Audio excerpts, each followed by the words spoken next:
And welcome back to the Ghost and Friends YouTube channel. Here with Papa Kyle and Mr. Gage Sheets. Gentlemen, y'all doing all right? Yeah, Doing great. Doing great. So, quick introductions there. I feel like we were at least a little bit nervous here. Kentucky with runners on first and second, no outs here. In the bottom of the ninth, Texas sporting a 6-2 lead. So we'll keep people updated on that. Not that people aren't watching, but for those that are watching baseball and us, appreciate it. Thanks a lot for being here. And, yeah, it looks like we just went to the bullpen too. Right. Yeah, so it might. They just took Max out. It'll be a few minutes, but let's go ahead and go around the SEC. We can talk a little bit of baseball outside of Texas for a moment. Big series at Foley Field in Athens, Georgia. Georgia and Arkansas in a battle. Two of the top teams in the SEC standings, obviously, and Arkansas had no issues. They kind of broke it open really late. Surprised that Arkansas mollywopped the Bulldogs, or after what we saw with Texas and Georgia. Did you kind of see that Georgia was beatable there? Yeah. You want to go first?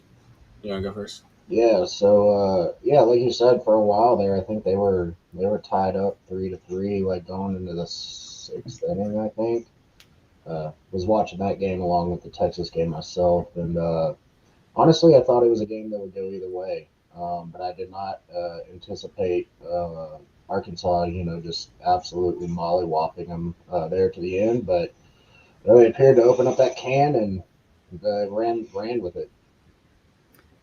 No doubt. What do you got, Gage? Yeah, I think that I kind of saw it coming a little bit. I kind of see it Arkansas at least 2 out of 3, maybe a sweep coming a little bit. Georgia's pitching is just lacking, and I think you saw that at points even last weekend. And I think that Arkansas is kind of they're a seasoned juggernaut, right? They've yet to prove it to us all the way through to the College World Series or to a championship yet, but they're consistently pretty good in the regular season. So yeah, they look good, and Georgia needs to find some sort of pitching.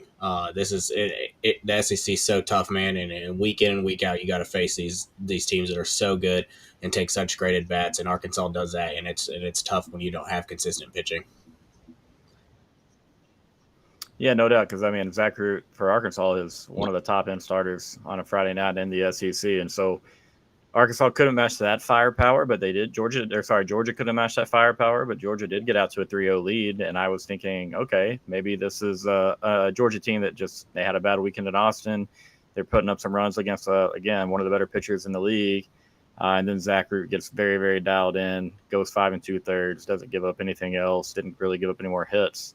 But yeah, I picked Georgia to win the series.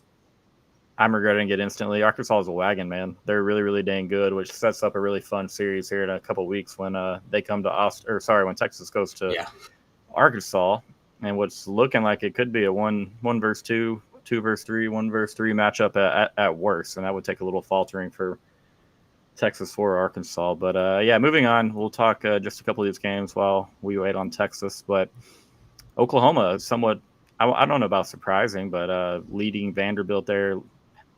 Just a little over halfway, scored 4 the first inning.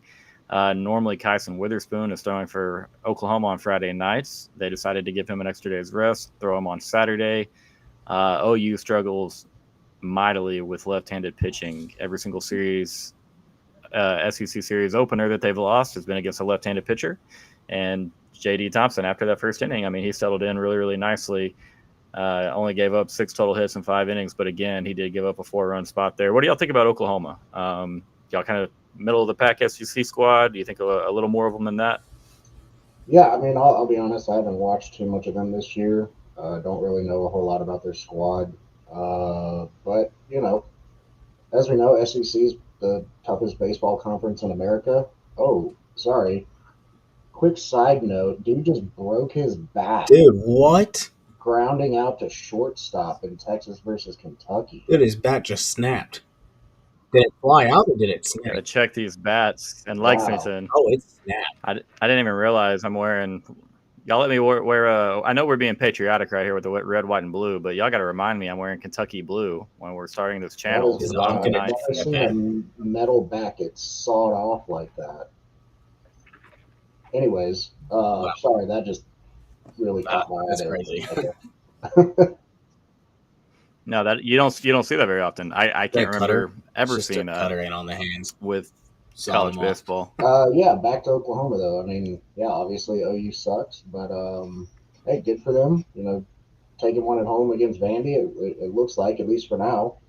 You know, another side note, I'm looking here. Auburn, number 11 Auburn, up 8-3 against number 3 LSU in top of the ninth. Yeah, that is a little bit surprising, to be honest. We've seen Cade Anderson be really, really dang good, right. which he gave up some runs, 6 runs, 6 hits tonight. Obviously, we saw what he did with our guys at Dish Flock Field earlier in the year. Didn't see Auburn really. Right, yeah. I mean, and again, I don't think a lot of that Oklahoma lineup, but the way that Auburn's playing baseball, man, that's going to, I mean, could be very easily be a top 10 series when Texas and Auburn tangle up a little bit. But, I mean, all over the conference, you got Ole Miss and Tennessee, the two top 6 teams in the country there, with Tennessee leading by a run in the bottom of the ninth. We all knew the SEC was going to be really cool baseball-wise. You know, football, obviously, baseball was kind of, you know, for us baseball purists, so it was like, oh, it's just as cool for baseball as it is for football, and just as competitive. Maybe even more so, because I mean everybody's damn good. It feels like. On But another note, we got Mississippi State taking belt to ass against Alabama in Tuscaloosa, 12-3. SEC's wild, man. Yeah, Mississippi State.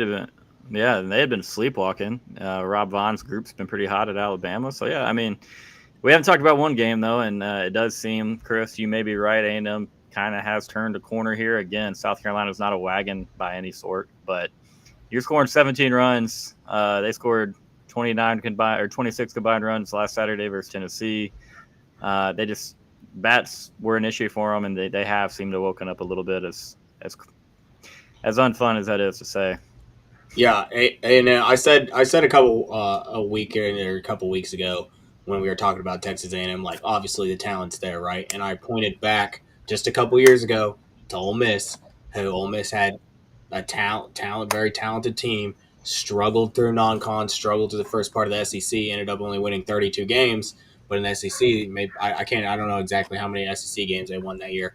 Probably 14 to 16 in that range, but 32 wins. They sneak in as a number 3 seed and end up winning the whole thing because they were talented enough to win. Yeah, Texas did just win. Volantis got out of it. So it's A&M's talented enough to win it all. Do they have the time to catch up? And this is a very important weekend for them. They needed to sweep. Looks like they're probably going to sweep. They've got another series that they probably need to sweep later on. I think they've got Missouri, so they need to sweep Missouri, and then they need to come. I mean, just talking about A&M, they need to come to Austin and probably win 2. They need to win 2 somewhere else. But 32 wins is definitely doable for that team right now, the way they're hitting the baseball. So yeah, you get to 32 wins, you get to about 14, 15 SEC wins, and you sneak in as a number 3, and that's the last number 3 seed that you want to see if you're a regional host. I'll tell you that. Well, I mean, that's a good point. And Ole Miss, Bianco's squad was really, really dang hot. Beat Oklahoma there in the national title series. I don't want A&M in there, but if they do, I think they have as good a chance as anybody. I hate to say that, but you get a new life on everything. And we were kind of saying the same things that Avery said last night a little bit. But one thing is you know, they do have Missouri. I think tonight was conference win number 5 for them. So if they do sweep South Carolina, they pick up their 6 conference wins. They're going to sweep Mizzou. Mizzou is bad. I'd be shocked if Mizzou stole a game versus A&M. I'd be pretty surprised. Yeah. That puts them at 9 conference wins. Well, then you're looking at Texas, LSU, Arkansas, and they have one more big series in there. But you're just talking about winning 1 out of 3 there, and all 4 of those, and they're going to get in. Yeah. They'll get in. It always made sense. They were always going to get hot before Texas and A&M linked up at Dish Flock Field. And there's too much talent in that roster. There really is. And again, let's hope they flame out. But that's a damn good lineup, and I think that they'll be ready. They're gonna pick up the necessary wins to get in the tournament. Let's just hope we don't help them out any there. All right, I have to address Mr. Rylando. You win, man. I made a wager with this gentleman right here. I'm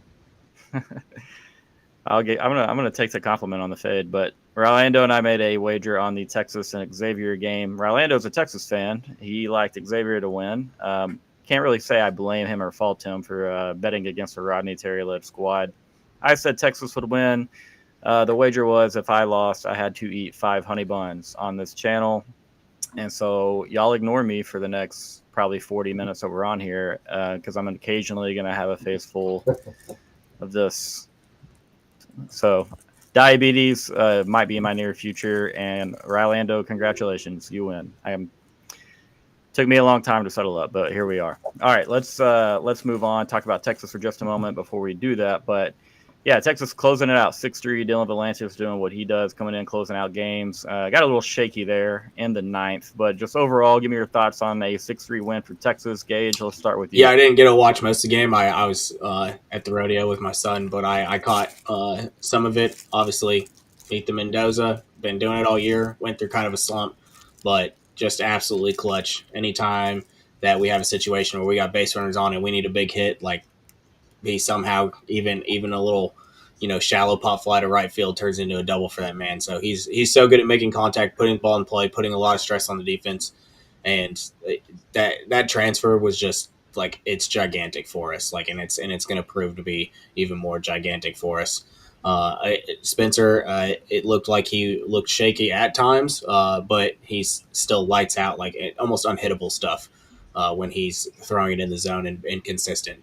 So yeah, I felt good about our pitching and our chances, and it's just for some reason the first time around with our bats, it just always seems to take a second to click and register, but usually that third time around in the order in the game, they just like look like a completely new team every single time. So they're starting to become a little bit of cardiac kids where they're just like, hey, we're just not going to hit until the 5th inning, and then all of a sudden we're just going to light it up. So, but yeah, they're a really fun team to watch, and it's good to get another win, and now you're just one win from another SEC series victory, especially on the road against a well-coached Kentucky team. So, and you stole the game against their best starter. So, I wouldn't say stole the game. You won the game against their best starter. So, yeah, I like that a little bit better. Papa Kyle, I know you were dialed in from start to finish. Give me your take on Texas. Yeah, I mean, I know a lot of folks were saying this is a bit of a trap series for us. Coming off the sweep with Georgia, riding that high. Can we keep the momentum going? For anyone who watched the game start to finish, obviously the first 5-6 innings were a bit of a snooze fest. We had a couple of hard hit balls. I thought Jay Flo had, going to give us the early lead 2-0 in the first inning. The ball just appeared to die at the warning track. A couple of other hard hit balls. I will say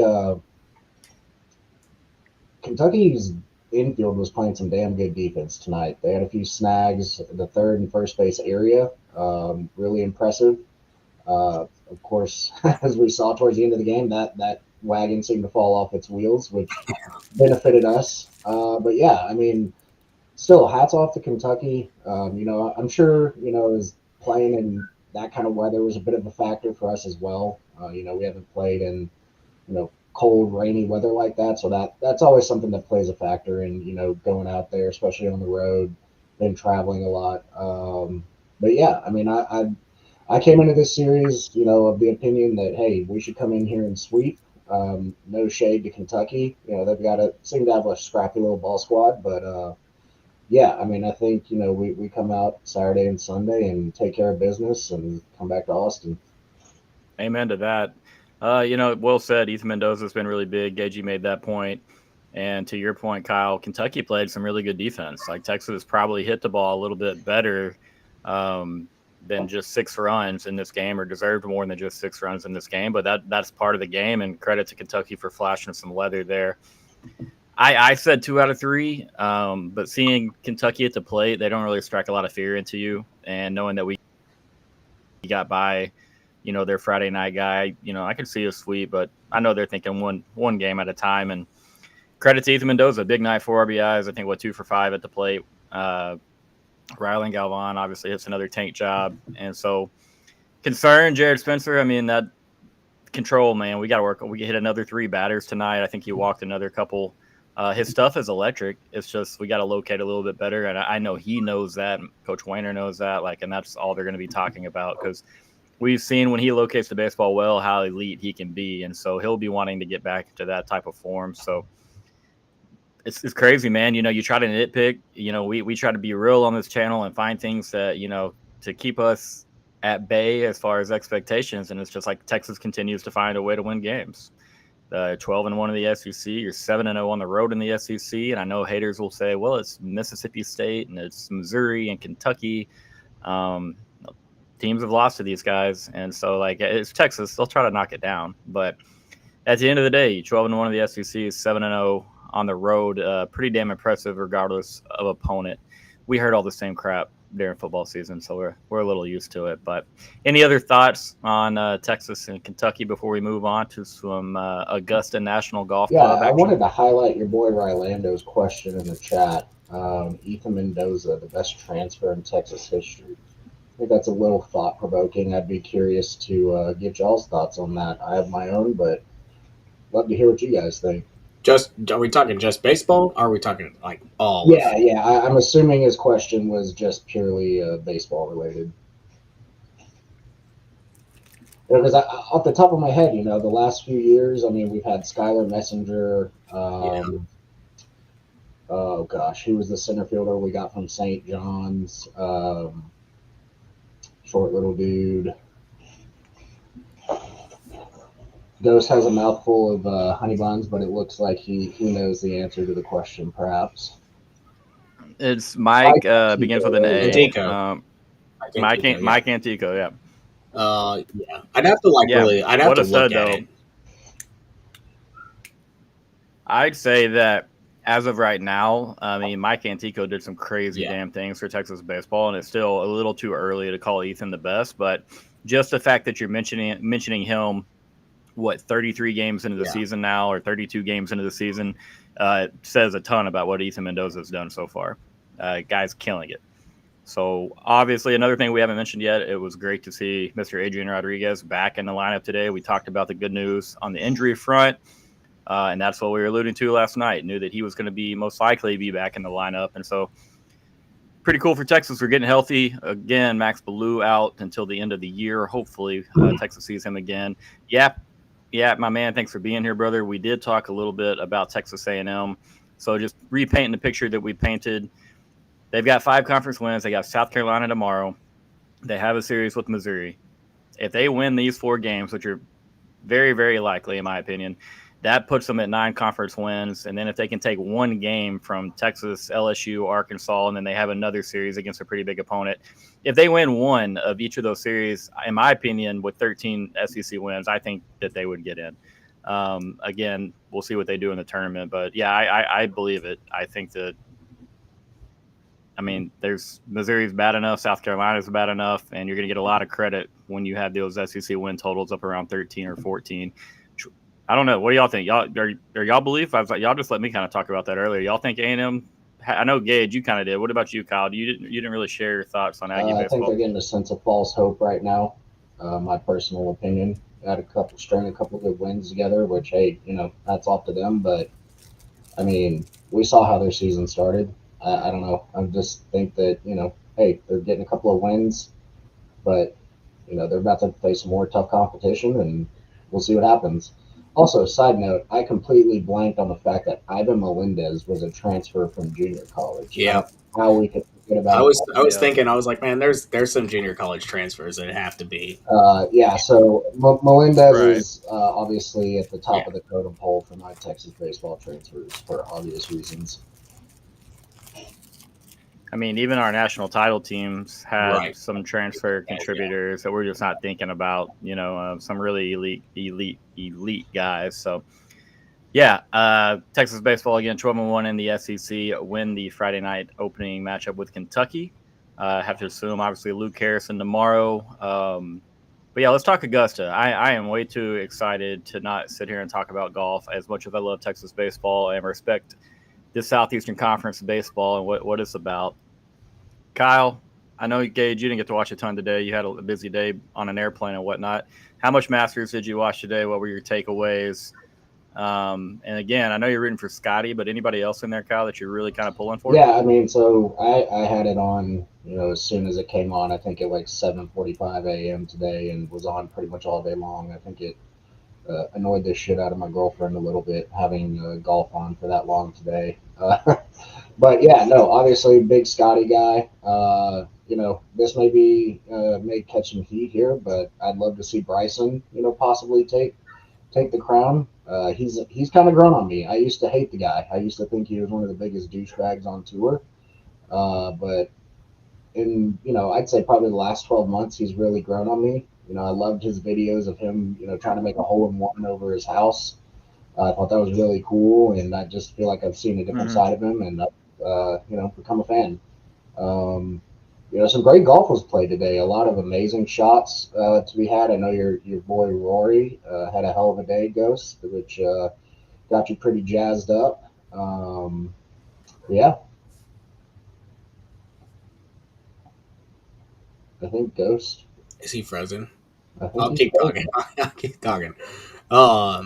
Yeah. So I actually did get to watch most of it today, and it was a good day. You're right, Kyle. There was a lot of good shots. The Rory pine straw shot that obviously me and Gus talked about. We texted back and forth from pine straw on that par 5 where he I mean, it was just like nerve wracking the entire time. Like, is it going to make it to the green? Is it going to make it to the green? And he got it on. So that was a crazy shot. My favorite shot of the day was definitely the Justin Thomas where he sat there and talked through it and then hit the little chip shot off the back of the hill and just let it roll back down to the green. Because, like, if you're not listening or anything, you're like, what kind of shot was that? Like, that looked like a me shot. You know what I'm saying? But it was like he played it to perfection exactly the way he wanted to.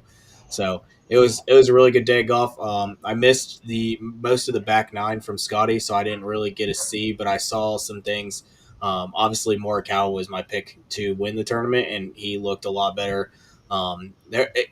What surprised me today was the guys that played, the guys playing well through the middle holes, right? The guys that usually the holes that we see people struggle on.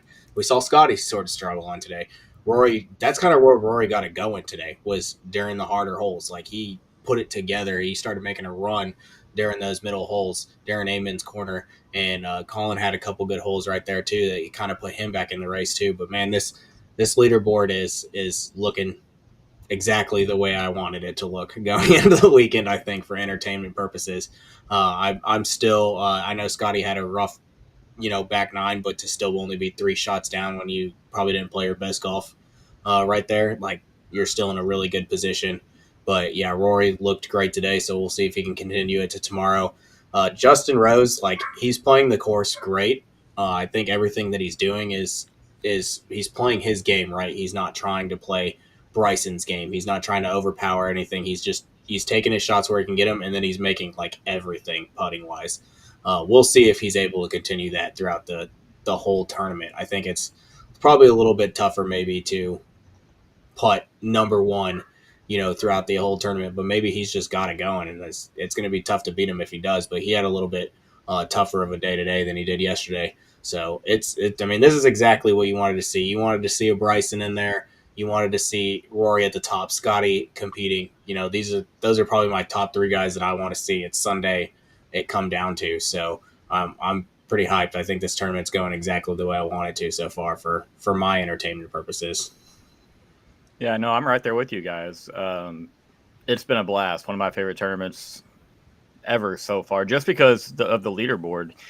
Justin Rose is a wily old Englishman that knows his way around Augusta, like Gage just talked about, playing a ton of 3 woods.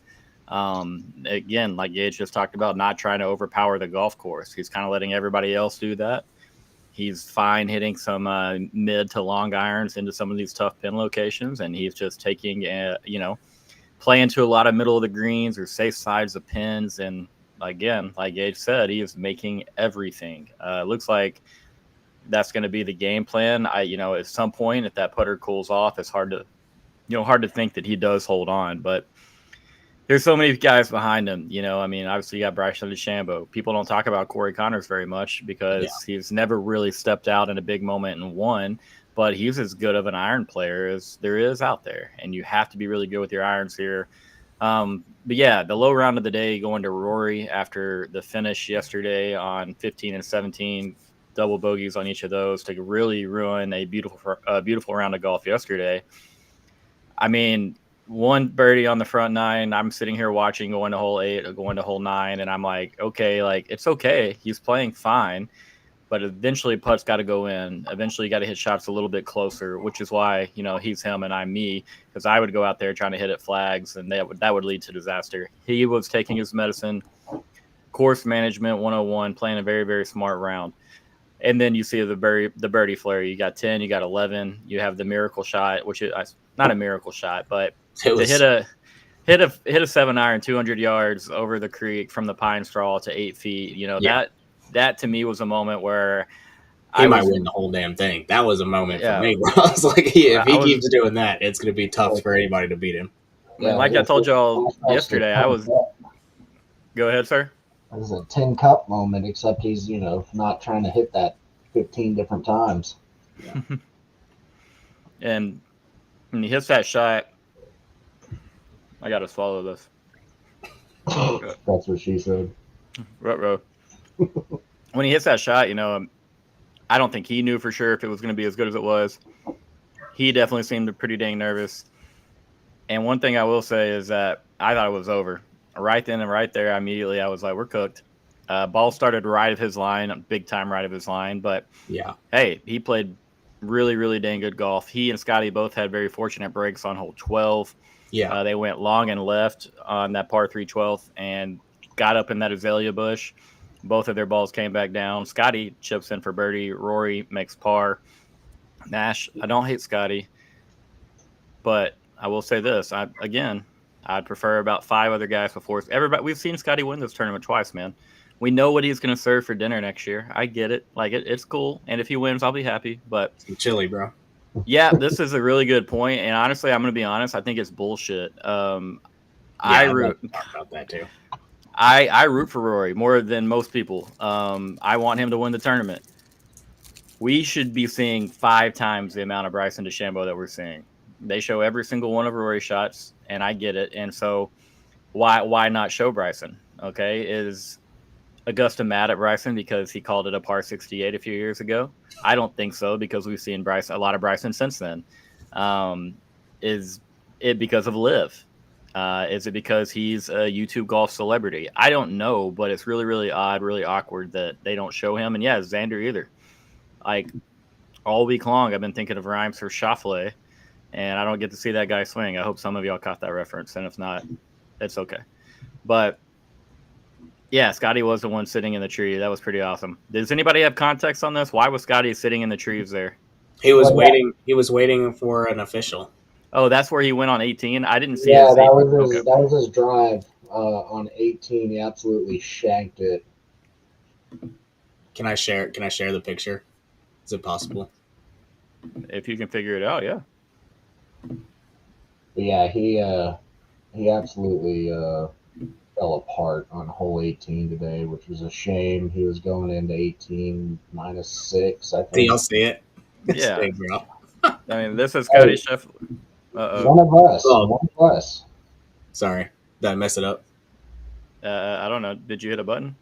No. I just see your face. I don't see me and Kyle anymore. Well, I'll figure it out. Wait. Boom. All right. So, yeah, I mean, that's pretty cool. That's a pretty cool shot right there. You can do a lot of that. The meme potential is you'll get a lot of run. But, I mean, Scottie's not playing his best golf. I think that's fair to say. He made putts of 62 and 40 feet yesterday, and any pro golfer will tell you, yeah, you made birdie there, but you're not making it from 40 feet more than 2 or 3% of the time. Like, that's the number, the average for the tour. Like, those posts. Oh, here we go, Clint. This is not Scottie hate. He's got to play better if he wants to win the tournament. That's all I'm saying. Not playing his overall best. He He's got a wide open club face to his right, and that's kind of what that issue was, Gage, on 10, 11. You know, he bogeys because he misses right, and then on 12 or on 13, he tries to. I think he overcompensated on 12 and pulls it long. That was his, you know, the issue with the tee shot on 12, and then on 13, he trying to get there in 2 and just leaves it out short and thin to the right. But of course, gets up and down, hits a fantastic shot for par. That's the thing with Scottie. He played those holes pretty dang bad, and he played even par, like just straight even par. So yeah, and according to the PGA Tour, I don't know who they're posting and who they're not posting, but according to the PGA Tour, he was the last one on the range. So obviously, he doesn't feel comfortable with where his swing is at right now going into the weekend, which is nerve-wracking, but to see that he's still only 3 down, and if something clicks, you know, that's a dangerous game if something clicks for him when he's only 3 back. So, well, yeah, that's the thing. I mean, he can easily go post a 65 or 66 like Rory did today. Yeah, and I mean, nobody in the world would be shocked, even though it's at Augusta. I will say this: my guy Jason Day, that 90-1 long shot, Jason Day hanging around 4 back of the lead. Another guy that I've talked about, fantastic with the irons. Other guys on the leaderboard that I think have a legit shot at this thing. It's going to sound crazy, but Tyrrell Hatton. I mean, yeah, he's 5 under and only 3 back, but this guy's played Augusta well. He played Augusta well. He's won at Bay Hill, which is another very, very difficult track on the PGA Tour. That's the Arnold Palmer Invitational.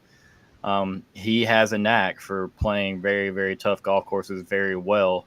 And that's why Tyrrell Hatton is Tyrrell Hatton. And so Shane Lowry, another guy 3 back, Sugar Shane, bad dude with a wedge in his hand or a putter. And so if he can continue the magic there, there's nothing to say he can't get in there. Victor Hovland's only 4 back.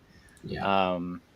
Victor Hovland has played well here. Pat Reed 5 back, Colin Morikawa 5 back, Ludwig 5 back, Hideki's 5 back, Sung J M 5. Like, these are all guys that can go out there tomorrow and can put up a 67 or can go out there and put up a 68 and get into one of the final groupings there on a Sunday. But I mean, in reality, what do you think the winner is shooting? I mean, I feel like 8 under is already pretty low, but I don't see it going much lower than that, in my opinion.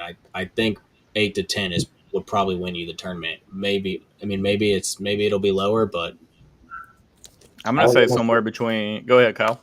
Yeah, I was going to say somewhere probably between 10 and 12 is where I'm going to toss my dart as far as a winning round. It's been a tough course this year. Yeah, and it's supposed to be really, really warm, and the greens, as fast as they're moving, with the winds that came through this afternoon, I mean, everything should be really, really quick.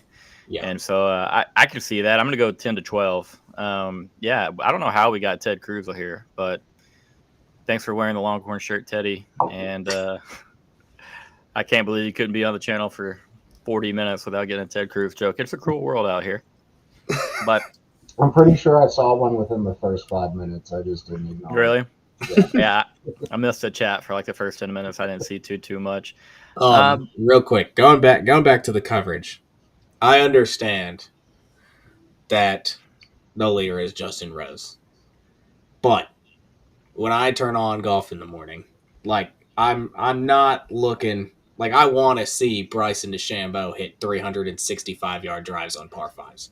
The dude we need more coverage of Bryson DeChambeau. That is completely unfair to him, to be honest. Especially, it's not like Bryson's not playing good golf. He's playing amazing golf, and he's doing it in a very entertaining way. And I do feel like having to watch him on the Masters app and shot by shot is not good for golf. Like, Bryson is dragging in a whole new world of people into golf. And if they were smart, they would show more Bryson. People are watching just to see Bryson. All these YouTube people that are coming on that maybe have never even watched the PGA Tour before, they're coming on because they're like, hey, this guy I like watching on YouTube is on here, and it grows the game. And for you to not show him, and like I said, I get Justin Rose as a leader, but you got people turning on their TV and they're watching Justin Rose, and who else was in his group? Two guys that I can't even remember who it was, but I'm pretty sure they JJ Spawn and Max Homa. No disrespect to either of those guys, but I'm telling you, that's not growing the game. You know what I'm saying? Like putting Bryson DeChambeau on the TV, especially with the way he gets fans, is growing the game. And I think it's a little disappointing among a lot of people from what I've seen. And that was disappointing for me to not get more Bryson DeChambeau coverage.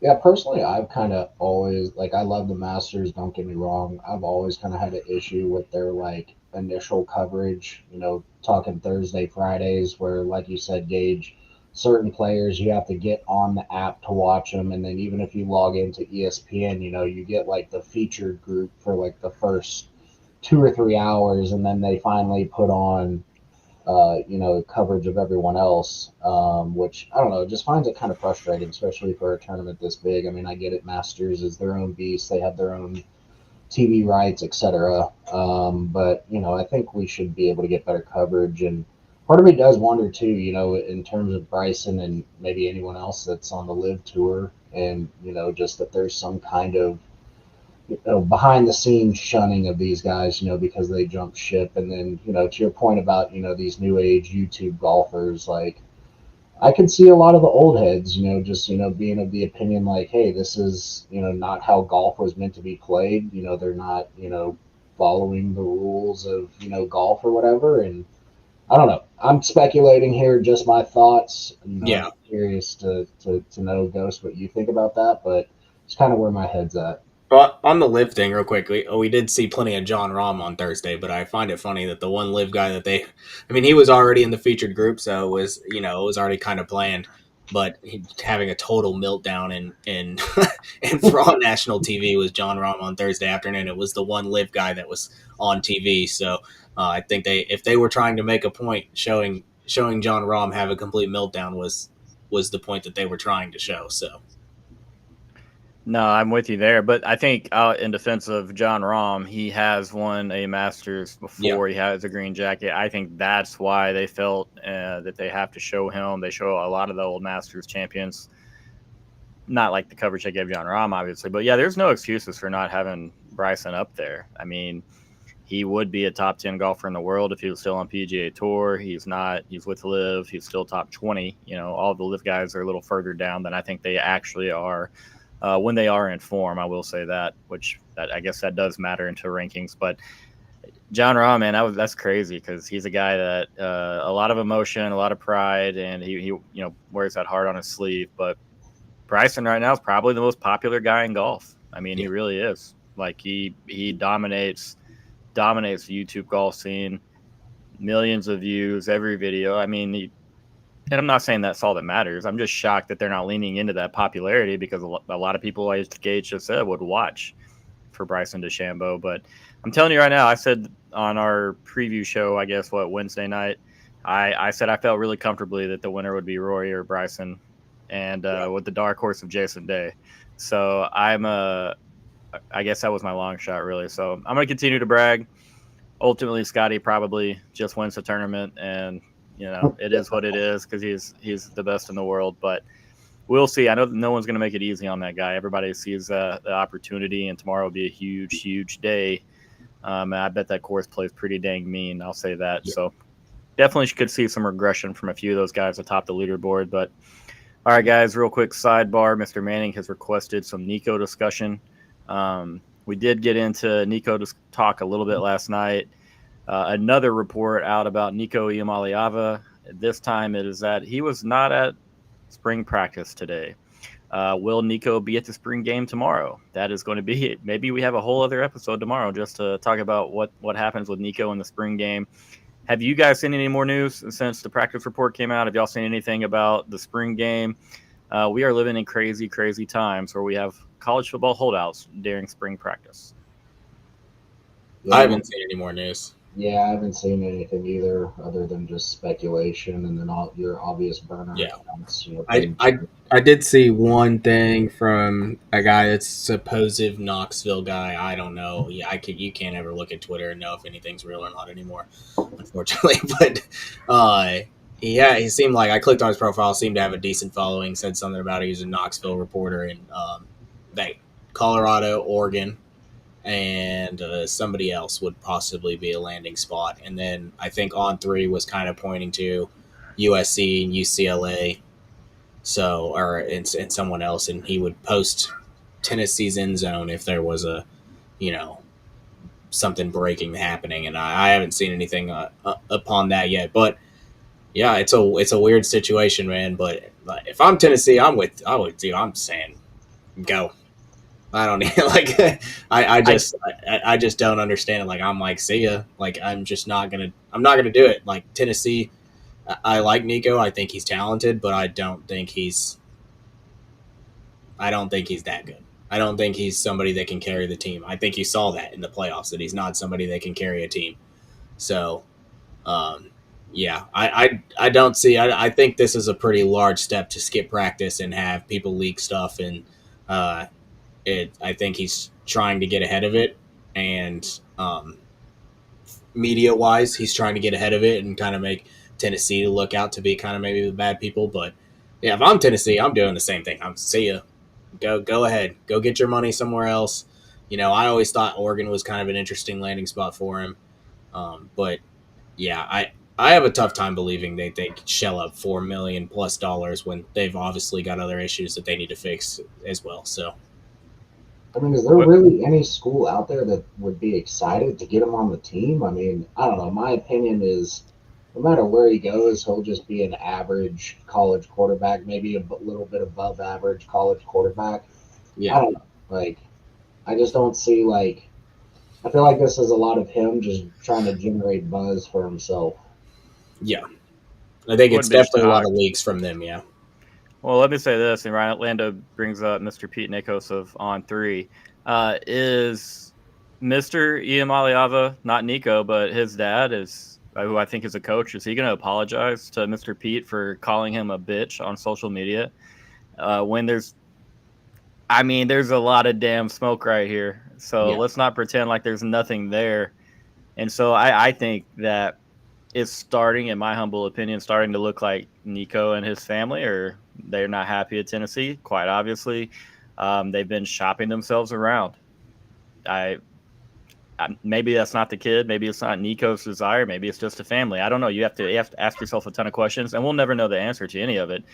But you're shopping yourself around, and Gage, you asked a question, or Kyle, you asked a question, rather, would anyone be really excited to get him on the team? I don't think any other SEC school is going to pay top dollar for Nico and do this dance. I mean, I don't think so. Like, I would be shocked. I wouldn't. I'd be shocked. Rumors about Ohio State possibly being interested, but they're not going to throw a big bag. But they've got that too. So unless they're seeing stuff in camp with their 2 quarterbacks that they've seemed to be high on before, coming in, like, are they really? Have you actually looked into that competition though? No, not enough. What they're saying, not enough to know. So that's why I'm saying, like, unless they're really not feeling good about it, maybe Ohio State was the other one. It was USC, UCLA, and Ohio State, I think. So yeah, I was like this. Maybe it's going actually really bad, but it seemed like this morning it was more SEC program, Ohio State related, the chatter. And then the further through the day it went, it became more West Coast, which is where Nico, he's from California, obviously. Yeah. So Oregon makes sense. UCLA. Yeah. I mean, what are you saying about yourself if you have all this money that's been committed to you? Tennessee has put all of their eggs in your basket, which they may have neglected other parts of the roster because they've done so. If you go to UCLA, like, you're punting on your career, are you not? I mean, I don't mean that as disrespect. It's just like UCLA is not built to go win football games right now. Like, and they're just not. And you're going to go play at UCLA, travel halfway across the country every other Saturday, playing in the Big Ten. Half of that conference is already better than you.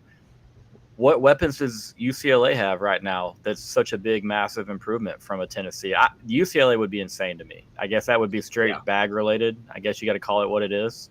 Which is what the whole thing is what it seems to be right now. You know what I'm saying? The whole thing might be bag related. And I've kind of just my vibes of Nico. I don't know where Oregon is sitting at again in the quarterback room.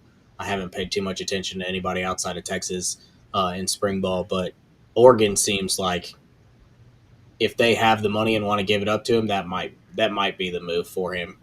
But yeah, I'm not sure Ohio State does it either. Like I said, unless it's that bad, and obviously maybe you've heard more, but unless it's like just it's not even awful, hearing; it's just reading reports, and yeah, their quarterbacks have a long way to go, and that's okay. Yeah. I mean, people probably feel that way about Arch. We probably don't, but the way that Ohio State media reads, it just doesn't feel like, they're locked in immediately on a quarterback and that the saying or the other cat, is clear cut going to be the starter.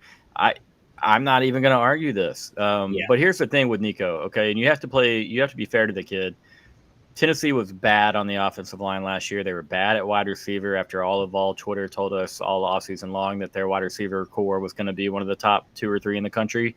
They couldn't get 2 or 3 yards of separation on most Saturdays, like just being honest. And so when we're talking about Nico and that he didn't really show us that, I mean, like there were flashes where he looked really dang good. Like he had moments against Ohio State. He had moments against not really Arkansas, I'll say that, but there was another game. Oh, the Alabama game. Oklahoma, again, we talked about this last night. He did not have to do much. So I'd be shocked if it'd be Oregon because it doesn't seem like Oregon's going to want to commit that much money to somebody who hasn't really taken that next step yet. Because, again, he was a redshirt freshman. He had been on campus for a year. Yeah. He played it as a redshirt freshman last year. A lot of people are kind of getting that backwards, saying, well, hey, don't be so hard on him. He was a true freshman and they're playing. It's just that's not the case. So I don't know if it's Texas, if I'm thinking about our program, like obviously we have a pretty strong quarterback room. We wouldn't need that guy. You go look down the road at A&M. Like you take culture issue. Culture has kind of been their thing under Jimbo Fisher that went awry. I'm just saying every school is going to ask themselves, like, do you want to deal with this? Or they're going to be set at quarterback already. And so, yeah, and we talked a little about it. Like their roster is not strong. I can see Josh Heupel's offense, it's that quick one read system. If you take that first read away, as we mentioned last night, it becomes a lot easier to defend. Now, credit to Heupel. He's really good about hunting mismatches and getting up quick and easy points. But he has not been crushing it in recruiting, and maybe it's because they've committed all this money. And so, yeah, it's a wild world. Crazy to think about. Kyle, if you were Tennessee, you have all your eggs in the Nico basket. Do you pay the man, or do you let him walk and just try to go buck wild when this portal opens up again? Yeah, no, I'm absolutely going buck wild in the portal. I don't think he's worth $4 million. I don't think anyone should pay him $4 million. I don't think anyone should pay him $1 million. Just going to throw that out there right now. I think they did put all their eggs in their basket with him, and we see how that's worked out for them. It's time to reassess. Time to go back to the drawing board. And I mean, like, Hendon Hooker was a good quarterback under Josh Heupel. I'm not saying he can't develop a good quarterback, but I mean, he had a lot more weapons. He had a better offensive line. He had a good running game. He had good receivers. But again, that team for Tennessee last year, I think you got to really look at yourself in the mirror if you're a Vols fan and say, we lost a lot on that defense. That defense and Mr. Sampson carried us in the run game to the playoffs. What does it look like with a little bit worse of a defense, but potentially an offense that gets worse too? And so you really got, I mean, again, they're not going to be unhappy about what Josh Heupel's done at Tennessee so far. He's beat Alabama twice. Okay. He struggled with Georgia, but I mean, he has them playing quality football again. Their defense has been great. And again, you just made a playoff appearance. So you can't knock the program or anything, but curious to see where it goes because it could be a really slippery slope. You commit all that money, you get really bad. Nico does this to you again next year, then you're a year behind. So yeah, big year for the Vols. One thing we'll say though is that schedule is not tough. It's the same schedule they had last year. They've got Alabama on it. They've got Georgia on it. Yes, they have those two. But outside of that, it's not an overly difficult schedule. And so you're thinking, even with some regression, on defense, if Nico can carry that offense, they could still see another 8 or 9 wins. But maybe that's fool's gold. Maybe they don't need that because who knows what's waiting for them next offseason and the whole Nico saga. I don't know. Crazy times, Josh. Thank you for bringing that up, man. yeah, Kyle did make a really good point right there, and it's everything in this college football world right now is about the dollars, from the conferences to the recruits, NIL, transfer portal. Now, I'm not saying every recruit that's all they're worried about, but I'm just to make the point that several have made today. You got to put some mad respect and love on Quinn Ewer's name, on Arch Manning's name. Quinn got here and was locked in. Arch came while Quinn was here, and he was locked in. Trey Owens has been sitting behind Arch. Quinn just doing his thing. And a lot of people think Trey Owens is a dog and could start at the D1 level in a power conference. Yeah. So the culture at Texas, once again, it feels good, man. It feels good from the baseball standpoint, obviously, but just thinking about football, we're not dealing with all this mess, all the negative headlines that we had throughout football seasons, and of course during off seasons over the last 12 or 13 years before these last couple. I mean, there was everything. And something else we haven't seen any of, Josh, I hope you like this one, but there's not one damn tweet, not one. I haven't seen it in a year, about a year and 2 months now, about Texas not putting anyone in the draft, about Texas not developing, about, Coach Sark, what receivers has he put out? What quarterbacks has he put out? Like, it feels like we're 10%. Feels like that draft is 10% of Texas. Sorry, that's the thing. It's a unique family, man. A family that trusted the process, appreciated the process. And again, it's hard for me to knock Nico completely because it definitely sounds like family could be in his ear. Like it's a team effort, and hopefully they're just leading that kid to make the right decisions and do what's best for him. Because if not, it might be a lot damn harder for him to hit that ceiling that so many people were so high about.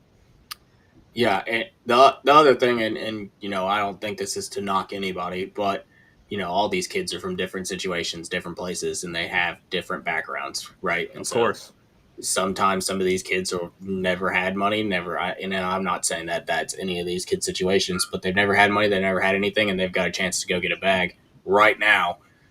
That's what they're going to go do. They're going to try to make money as fast as possible because they haven't been in a situation like that before.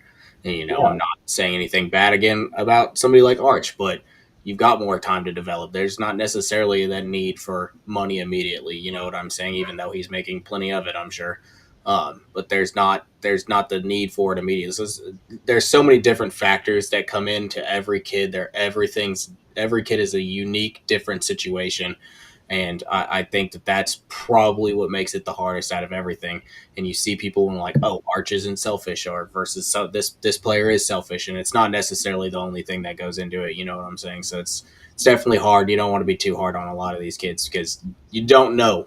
You don't know what's going on in the background. You don't know how they grew up. You don't know any of that stuff. So it makes the whole college scene already, this whole NIL thing, it makes it even more harder for these coaches to contain. Yeah. And good point. Yeah, no, I mean, you're definitely, like you said, Gage, you're comparing apples to oranges when you're talking about Arch's situation versus pick any other player, playing college football. I will say, though, I mean, as a Texas fan, obviously, seeing his interviews this week, it had me ready to run through a brick wall, talking about how he wanted to be at Texas, how good, being behind Quinn was, even though it was tough. Obviously, as a competitor, he wants to be out on the field, but sitting behind him, understanding and trusting the process, and having the backing of his family to do so. I mean, it's good times that we're living in right now, and to Ghost's point, we're the quite opposite of the doom and gloom days of the off season where we have question mark after question mark after question mark on quarterbacks and any other position. Sark is building something amazing here, and I'm excited for the next season to pop up. Of course, I'm still riding the baseball train right now myself, but this conversation right now is got me invigorated. Looking forward to football season. Yeah, Arch is a completely. I mean, just the whole situation with Arch makes us very lucky. You know what I'm saying? So yeah, we should be blessed that we went when we had Quinn, and then now we get to go into the Arch era, and it's just a super good time to be a Texas fan, and it was some hard times though. Yeah, and Arch, he very clearly understands the situation that he's in, given his last name, which, I think he recognizes that. He understands there's a chip on his shoulder, when it comes to playing football on the field. But I love the fact of how humble he seems to be off the field and how, when he's doesn't have the pads on, the dude just wants to go out and be a regular human being. And I think that speaks volumes to, him as a person and how he was raised. Yeah, they've handled the entire process from recruiting to being a member of the Texas football program. I mean, flawlessly. Like the way he talks in interviews, the way that obviously they shut it down after being committed to Texas.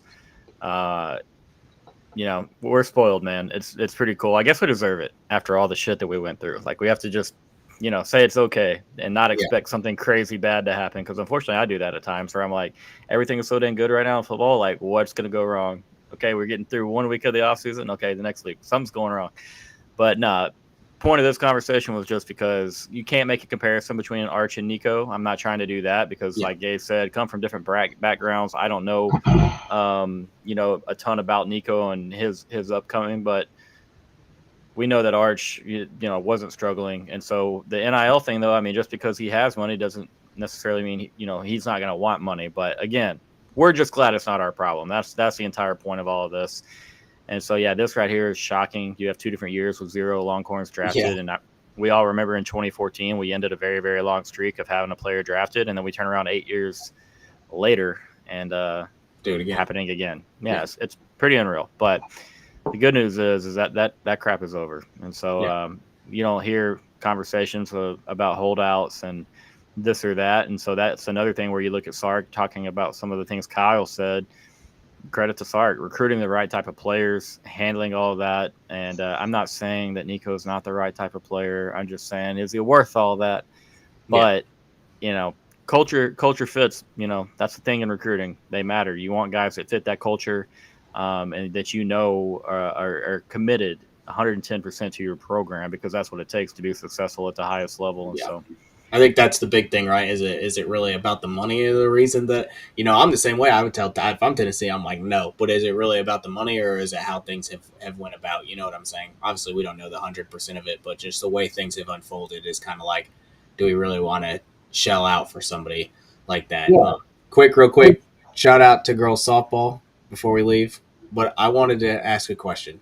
How likely, I'm looking at their conference record, at the beginning of the year, we'll scale 0 out of 10. How likely would you have said that the boys were going to have a better baseball conference record than the girls' conference record halfway through conference season?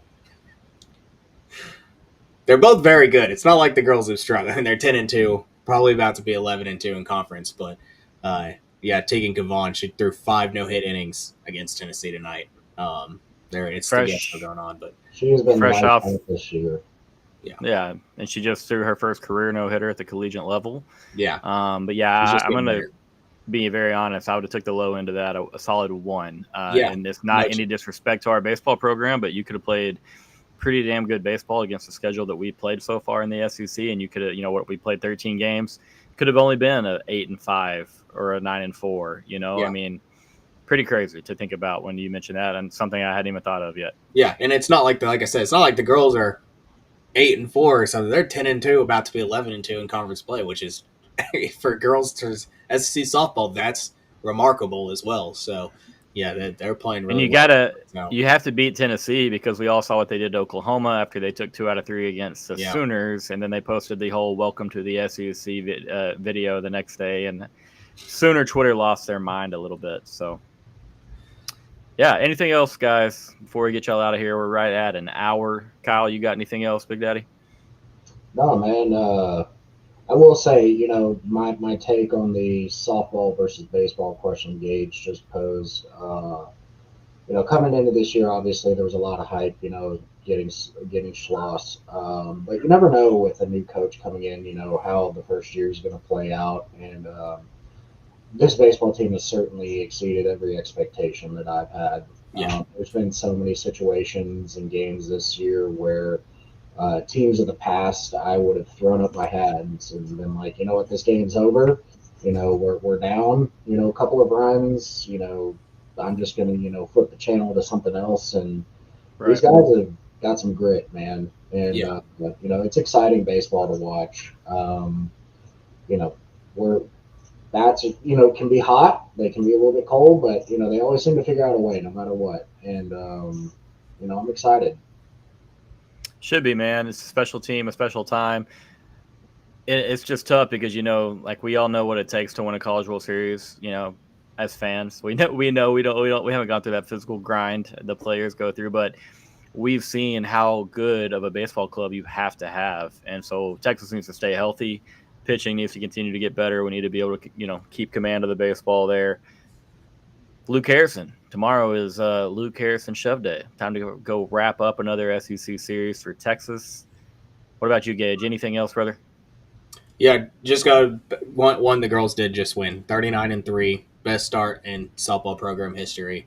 They won 3-0. They beat Tennessee. So, but just on the baseball standpoint, I think what really makes this team interesting is the depth that's being built in the pitching staff, and really having a third and maybe even a fourth guy that can go out there and give you a quality start. That's going to be really, really important when it comes to getting into the tournament. And then obviously having two shutdown guys in the back end of the bullpen. I think that there may be still, a spot in the bullpen that could get filled to make me really feel a lot better about this team. But pitching and defense wins championships, and so far this team has done both of those things very well. Obviously, there's been some situations where it hasn't been perfect, and then the clutch hitting too. They have all the ingredients, man, and it's obviously there's still a lot of baseball to go. But as Kyle said, I think even tonight you're down. It's a close game, and you're like, are the bats ever going to come alive? Like, this team gives you that feeling of like, oh, don't worry, the third time around they're all going to start nuking the ball. So it's a really good feeling, really fun team to watch. So I'm super excited. Obviously Texas A&M's coming in a couple weeks, and obviously going to Bob Walker next week in Arkansas. Like, this crazy schedule, crazy season, and they're going to get tested. Their limits are going to get tested here in the next couple weekends. And I'll add one more thing on the pitching front. I have some insider sources that are telling me that Ace Whitehead could be, re-entering the staff sooner rather than later. We don't have a specific timeline, but I have it on good authority that we could see him back on the mound again, which I think is something else to get excited about. Just to he came out and shoved last year, and would love to see more of that from him this year. Yeah, he was great last year. We talking about Gage's point exactly, adding another arm, whether it be maybe a fourth starter or in the bullpen. But I want to shout out Cade Bing. The last 2 times he's touched a baseball, he's looked a lot better, a lot more consistent. We've seen him have really good stuff. I'll say this before people accuse us of overglazing Texas baseball and the hot start. Somebody has to do it, because we damn sure know that Kendall Rogers and our guys at D1 Baseball aren't going to do it. They talked about everybody in the top 5 today except for Texas as far as their national title contenders. Love Kendall Rogers. Love the work that he does. Good stuff. But, man, they don't like the horns, and that's okay. There's occasionally a time I don't like the Longhorns for about 10 minutes after a loss to Ohio State. But, yeah, I'm going to be honest, man. It's shocking that a lot of other people, national media pundits, as far as college baseball, I mean, Texas doesn't get the pub. It seems like everybody's kind of slower coming around than we are, but we're believers. That's what matters. They believe. So yeah, they believe.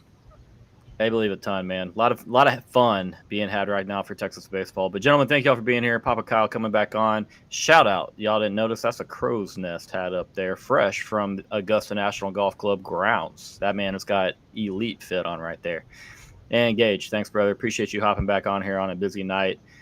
Guys, Nash said it earlier. Thank you for being here, Nash, Orlando, Joshy, Clint, all you guys. Y'all like the video if you're still here. If you have not subbed to the channel, please do that. It takes 2 seconds. It's free. And trying to get the sub count to 600. I think we're like 589, 590, somewhere in there. So have a good night. We'll see you guys tomorrow, maybe. Talk more Masters, because it is round 3, and there's only one Masters tournament a year. Hook 'em, but go Rory.